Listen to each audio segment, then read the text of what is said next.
News when you want it with Bloomberg News Now. I'm Dan Schwartzman.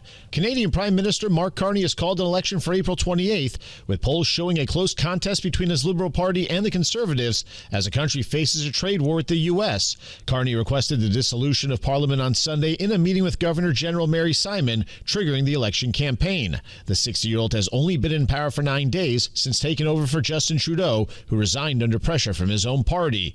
Senator Chuck Schumer said he would not step down as minority leader, despite calls from some Senate Democrats to do so after ending a blockade against a Republican spending plan to keep the government from shutting down.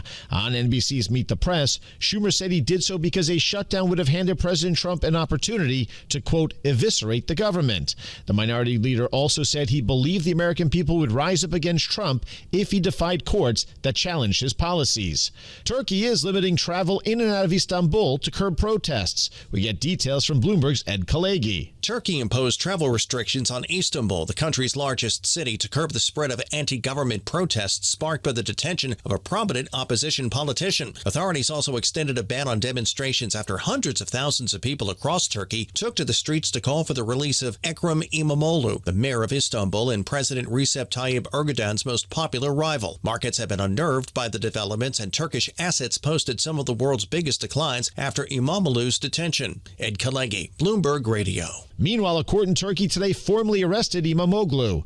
Istanbul's mayor will be jailed pending trial and is facing terrorism-related charges. The U.S. and Ukraine began talks in Saudi Arabia as part of an effort to end the 3-year-old war with Russia. That's according to Ukraine's defense minister, Rustem Umerov. Umerov says the discussions include ways to bring a just peace closer, while also discussing proposals to protect energy facilities and critical infrastructure.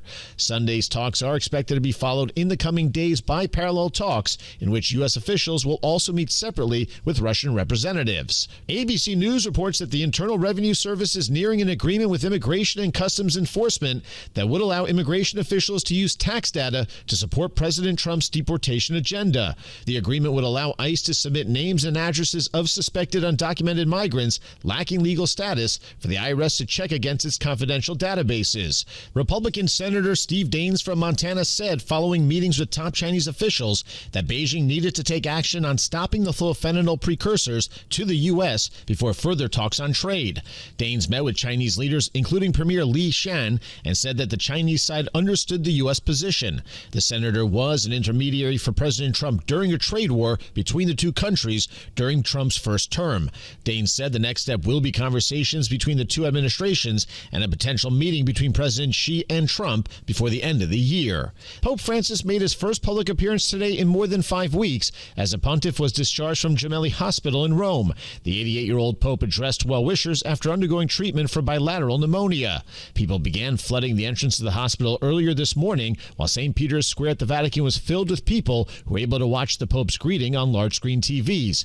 The pope has returned to his Santa Marta residence in the Vatican to convalesce. The average price for a pound of ground roast coffee has reached a record $7.25, with coffee roaster executives expecting further price increases to pressure retail sales volumes.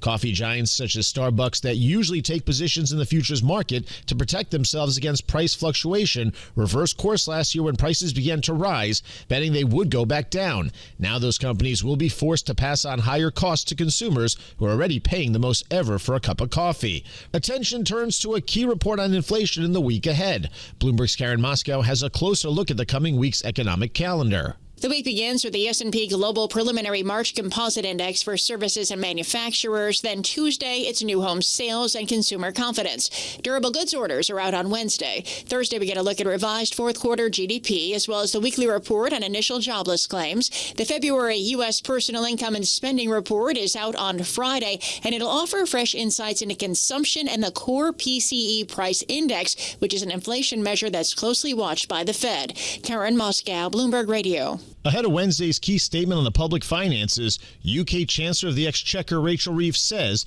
the UK aims to reduce the number of civil servants by 10,000 as part of a 15% reduction in the government's operating costs. The government plans to save through better use of technology such as artificial intelligence. The size of the civil service was over 540,000 employees just last year. That's news when you want it with Bloomberg News Now. I'm Dan Schwartzman, and this is Bloomberg.